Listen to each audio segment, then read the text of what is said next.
Oggi vi illustrerò l'attrezzatura che io uso per realizzare degli schizzi come questo, uno schizzo molto spontaneo e fresco.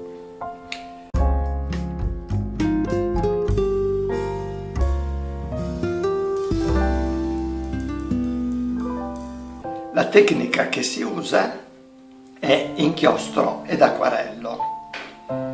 È una tecnica che io ho personalizzato nel modo che adesso vi faccio vedere.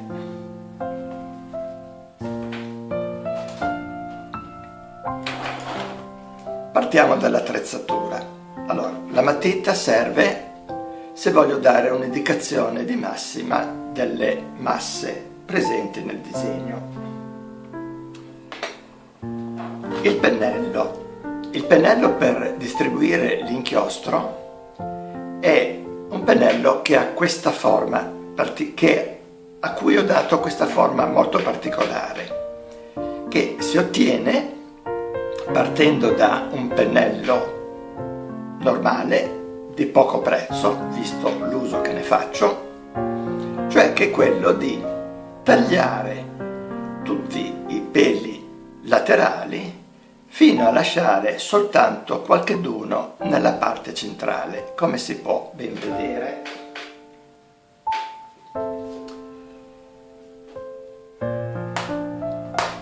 Poi, per stendere l'acquarello, uso questi pennelli cinesi di pelo di capra, di poco prezzo e anche che danno una pennellata non molto precisa, ma proprio danno la caratteristica di una pennellata fresca e veloce.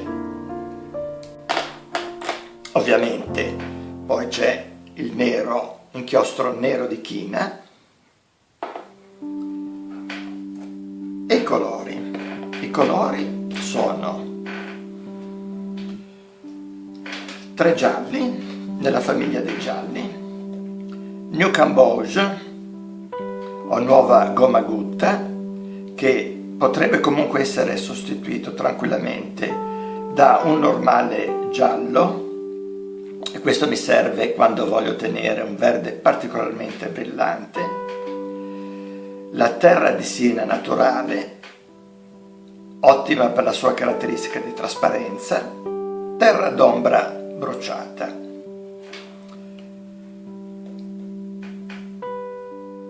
Per quello che riguarda i rossi uso un rosso Winsor o rosso Sennelier. Sono rossi che non sono rossi di cadmio, bensì un bel rosso acceso. Cremisi di Rizarina. Poi, passando ai blu, ho un blu di ftalo con una tendenza al rosso, un blu di ftalo con una tendenza al verde e infine il grigio di Payne. Con questi colori riesco a realizzare tutte le possibili combinazioni che mi sono utili per questo tipo di approccio. In realtà ho usato questi colori anche per dipinti di grosse dimensioni e nell'ambito dell'acquarello tradizionale. Infine, non meno importante, questo che è il contenitore dell'acqua, che io uso in questa forma particolare perché inserendo della gomma piuma riesco a fissare così il mio inchiostro di china, che andando in giro corre spesso il rischio di rovesciarsi. Questo nella sua parte sinistra, nella sua parte destra, come potete vedere, l'acqua. Adesso vi faccio vedere brevemente come utilizzo il pennello per stendere l'inchiostro di china.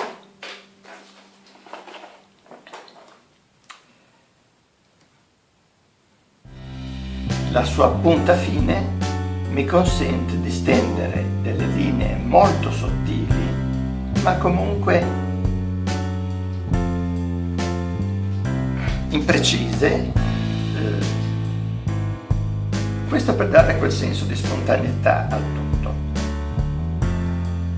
Vedete? Poi, utilizzando la sua parte laterale, posso stendere in quantità maggiore l'inchiostro di china,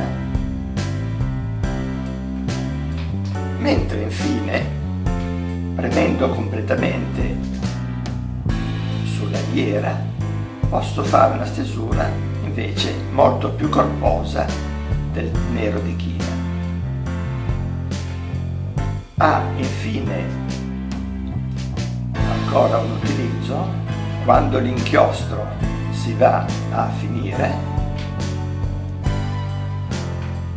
Lo scarichiamo adesso qui.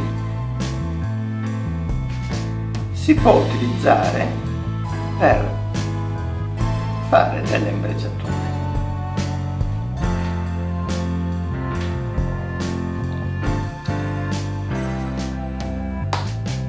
Ora passiamo ai colori.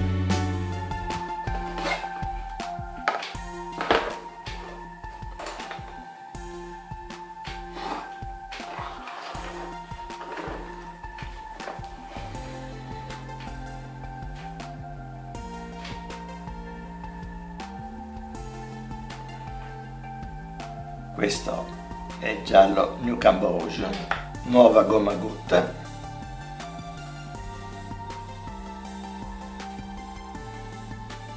Questa è la terra di Siena naturale.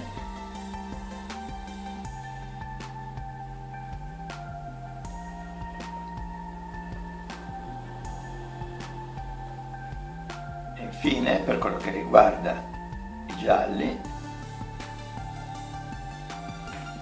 la terra d'ombra bruciata. Passiamo ai rossi. Vedete che colore acceso.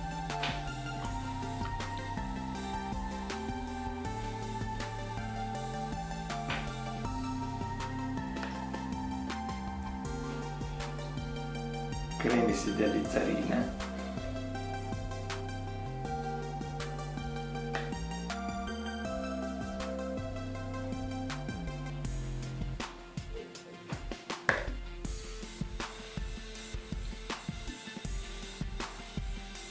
Il primo blu di ftalo,